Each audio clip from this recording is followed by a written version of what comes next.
ओम यज्ञेन यज्ञमयजन्त देवः तानि धर्माणि प्रथमान्याशन केहनाकं महिमान सचन्त यत्र पूर्वे साध्यः सन्ति देवा। ओम मंत्र पुष्पांजलि समर्पयामि। તમને બધાને આશીર્વાદ દેવા માટે 3 કેળવણીકારો અત્યારે આપણી પાસે છે. હું વિનંતી કરીશ બધા મહેમાનોને અહીં આવવા. વર્ષાબેન તિલક કરી દેજો. રમિતભાઈ આવો, ઝાલા સાહેબ આવો અને ગોહિલ સાહેબ તમે બી આવો.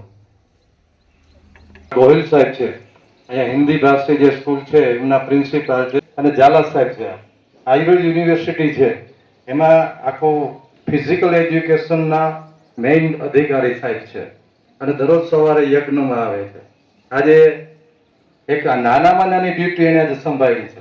નાનામાં ડ્યુટી એટલે પાર્કિંગ વ્યવસ્થા. સાહેબે હરખથી કીધું કે હું સંભાળી. આ ત્રણેયનું આપણે તાળીઓથી સ્વાગત કરીએ. એનું બધાના મુખ આશીર્વાદ તો આપણી સાથે છે જ. હું રમિતભાઈને વિનંતી કરીશ એ શબ્દો દ્વારા આશીર્વાદ આપશે તમને અને કંઈક સૂચન હોય તો એ પણ કહેશે. વર્ષોનો એ અનુભવ છે. 10મા અને 12મા ધોરણના ઘણા બધા વિદ્યાર્થીઓ એની શાળામાંથી સારા માર્ક્સે પાસ થઈને ત્યાંથી પ્રસ્થાન પામેલ છે. રમિતભાઈ ચોવટી. ઉપસ્થિત સર્વે હૃદયમાં બિરાજમાન પરમાત્માને મારા વંદન.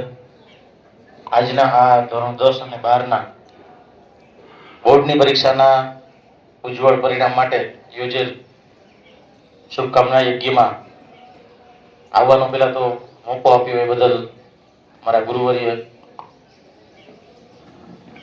શ્રી વસોઈ સાહેબને વંદન કરું છું. મિત્રો, આ સ્થળ છે એ ઉર્જા શક્તિનું ધામ છે. એટલે આજે તમે બધા અહીંથી એક નવી જ ઉર્જા લઈને જઈ રહ્યા છો. ધોરણ 10 અને ધોરણ 12 આ બંને બોર્ડના અને અગત્યના વર્ષો છે અને 12મા ધોરણના વિદ્યાર્થીઓ તો 10મામાં એક વખત બોર્ડની પરીક્ષા આપેલી હોય, પણ ધોરણ 10ના વિદ્યાર્થી માટે આ પ્રથમ પરીક્ષા છે કે જેઓ બોર્ડનું પ્રથમ વર્ષ જેને કહી શકાય. આપણે આમ જોઈએ ને તો ધોરણ 1 થી લઈ અને 10 સુધી અનેક પરીક્ષાઓ આપી હોય. એક વર્ષમાં અંદાજિત 2 કે 3 પરીક્ષાઓ આવતી હોય. આમ ગણીએ તો આપણે લગભગ 30 જેવી પરીક્ષાઓ તો આપણે આપી જ ગયા છે.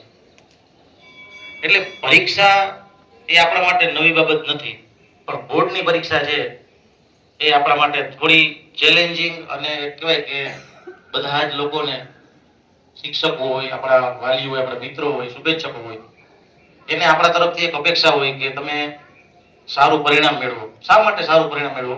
તો કે અહીંથી તમારા જીવનના જે સપનાઓ છે એને સાકાર કરવા માટેનો એક વળાંક આવશે.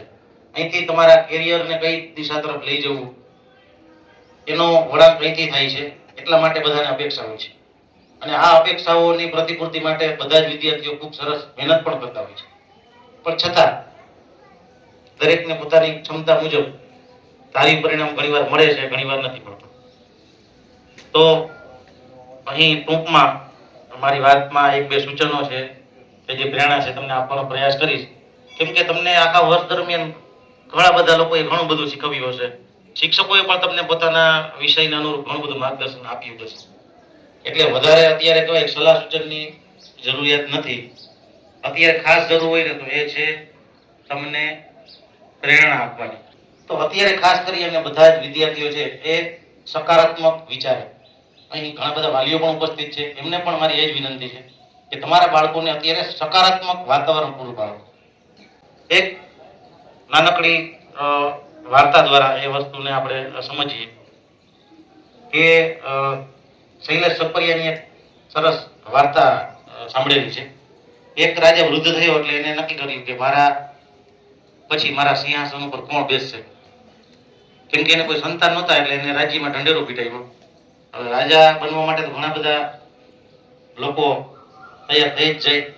કેટલા બધા લોકો છે એ ભેગા થઈ ગયા.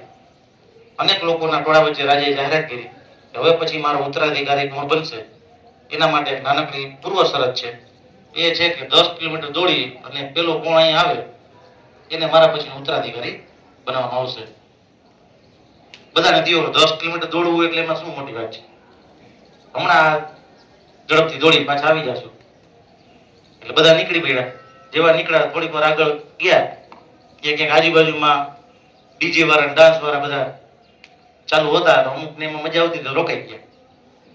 થોડેક આગળ ગયા તો ક્યાંક વળી સંગીત ચાલુ હતું, અમુક લોકો ત્યાં રોકાઈ ગયા. થોડે આગળ ગયા તો રસ્તામાં પીઝા બર્ગર ને જંક ફૂડ વાળા સ્ટોલ હતા મોટા મોટા, અમુક ત્યાં રોકાઈ ગયા. એક વ્યક્તિ એવો હતો કે પૂરપાટ ક્યાંય પણ આજુબાજુમાં જોયા વગર એ સીધો પહોંચી ગયો અને એને રાજા બનાવવામાં આવ્યો. એટલે બધાએ પૂછ્યું કે ભાઈ તું કેમ રોકાણો કેમ નહીં? એ બાકીના લોકો હારી ગયા હતા. તો કે આ સ્પર્ધા છે એ દોડવાની સ્પર્ધા હતી જ નહીં, રાજા બનવાની સ્પર્ધા હતી. હું રાજા બની જઈશ પછી આ બધું હું મારા મહેલમાં મંગાવી લઈશ. અત્યારે મારું લક્ષ્ય શું છે તો કે હું પેલા રાજા બની ગયો. એવી રીતે વિદ્યાર્થી મિત્રો તમે બધા અત્યારે ધોરણ 10 કે 12 ના લક્ષ્યાંકને સારી રીતે પરિપૂર્ણ કરો. કે જીવનના 3 વર્ષ બહુ અગત્યના, 10મું 11મું 12મું પછી તમે સફળ થઈ જશો. પછી બધા જ આ તમને જે પ્રલોભનો અત્યારે જે લાગે છે બધી વસ્તુઓ માટે તમને સમય મળશે જ. બધા જ વિદ્યાર્થીઓને ખૂબ ખૂબ શુભેચ્છાઓ રૂપે વિજય ભવ. હવે હું ઝાલા સાહેબ ધોરણ 10 અને 12 ના વિદ્યાર્થીઓ પરીક્ષાર્થીઓ આ પેલું પગથિયું 10મા ધોરણમાં છે એના માટે બોર્ડનું પેલું પગથિયું છે, 12મા ધોરણ માટે બીજું છે. પણ હજી તો પરીક્ષાની શરૂઆત થઈ છે, જિંદગીની પરીક્ષાની શરૂઆત. આમાં પાસ કરવા માટે આપણે આત્મવિશ્વાસની જરૂર છે. મહેનત તો તમે કરી જ છે, મહેનતના પ્રમાણમાં ફળ મળવાનું છે, પણ ક્યારે પૂર્ણ ફળ મળે? જ્યારે આપણે આત્મવિશ્વાસ સાથે પરીક્ષા આપી. આત્મવિશ્વાસ કેળવવા માટે આપણે સૌ ભાગ્યશાળી કે આપણે યજ્ઞમાં બેસવાનો મોકો મળ્યો. આપણી સાથે માતાજીની શક્તિ છે, સાથે સાથે આપણો આત્મવિશ્વાસ અને મહેનત આ ભેગું થાય એટલે એક સુરક્ષા કવચ બનશે જે તમને પરીક્ષામાં જવા માટે ઉપયોગી થાય. ને જિંદગીની પરીક્ષાની શરૂઆત અત્યારથી થાય છે. આ તો નાની પરીક્ષા છે.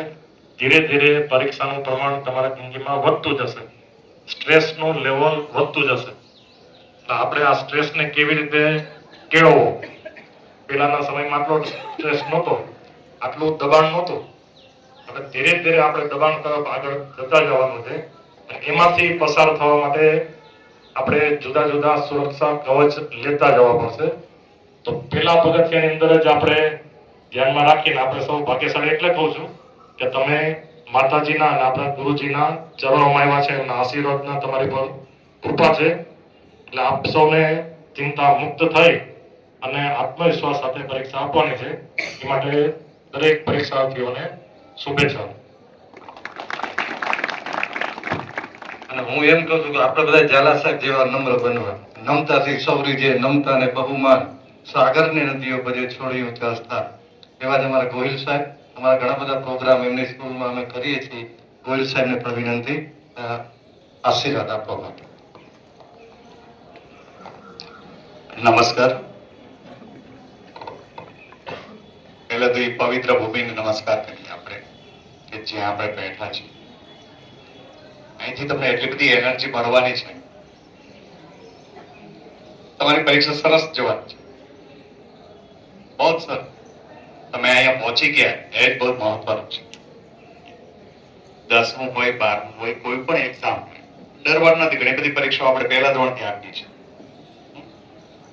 એકવાર પ્રવેશ કરી લીધો પરીક્ષા ખંડમાં પછી જેમ યુદ્ધના યોદ્ધાઓ મેદાનમાં લડે ત્યારે શું કરે, પછી કઈ મરવાનો ડર નથી હોતો. એમ આપણે પણ વર્ષ દરમિયાન જે તૈયારી કરી છે તમામ ચીજ યાદ આવવાની જ છે. આપણું મગજ જ એ ટાઈપનું છે. ઘણી બધી વસ્તુ એવી છે જે તમે બાળપણની હજી પણ ભૂલ્યા નથી. આપણે આપણો અભ્યાસક્રમ ભૂલી જાય. શું કામ? આપણે જયારે તૈયારી કરતા ત્યારે એમ કહે છે મારે યાદ રાખવું પડશે, યાદ રાખીને લખવું પડશે. બિંદાસ વાત. અભ્યાસક્રમને બારે બારે રિવિઝન કરો. અભ્યાસનો અર્થ અભ્યાસ જ છે. ફરી વાર રિવિઝન કરો. અને ક્યારે આપણે ભૂલી જઈએ આપણને ખબર છે. છેલ્લા 10 વર્ષથી તમે અભ્યાસ કરો છો, ખ્યાલ છે ભાઈ આ ટોપિક મેં ભણ્યો છે, એ આ સમયે ભૂલાઈ જશે, પાછો યાદ કરી બિંદાસ મહેનત કરો, બિંદાસ રિવિઝન કરો, ડર રાખવાની કોઈ જરૂર નથી. બધાને બેસ્ટ ઓફ લક. બરાબર, હું તો અહીંયા નિયમિત રીતે આ મંદિરે આવું છું અને તમે પણ આવો. આપણે એક મંદિર એવું હોવું જોઈએ કે જે આપણે નતમસ્તક થઈ શકીએ. દિવસમાં એક વાર 5 મિનિટનો સમય કાઢી ક્યાંય પણ રસ્તામાં પણ આવે મંદિર. આપણા ભક્તો હિન્દુ ધર્મની મોટી જો કોઈ મૂડી હોય તો આ છે. થોડુંક આધ્યાત્મિક આપણા જીવનમાં રહેવું જોઈએ. સરે ઘણી બધી આગળ વક્તાઓ વાત કરી, ઘણા બધા પ્રલોભનો આપણા રસ્તામાં આવશે. એ બધા પ્રલોભનોમાંથી છૂટીને આપણે રેસમાં આગળ નીકળવાનું. તમારે શું બનવું બધું જ તમારા હાથમાં છે, પણ એના માટે ઘણી બધી વસ્તુઓનો ત્યાગ પણ કરવો પડશે, સેલ્ફ ડિસિપ્લિન પણ રાખવી પડશે. અને તમે બધા જ હોશિયાર છો. તો ફરીથી બધાને best of luck. Puri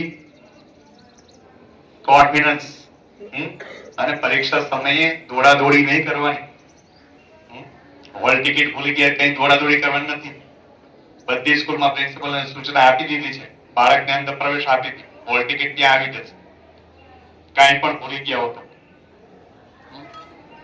totally medical treatment પણ તમને મળી જશે, પણ કોઈ ડર રાખવાની જરૂર નથી.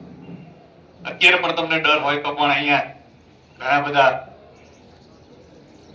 ગવર્મેન્ટે એવા અમારે જેવા શિક્ષકોને રાખેલા છે જે બાળકોને તમે સીધા કોલ કરી કાંઈ પણ મુશ્કેલી હોય તો ફોનમાં કહી શકો.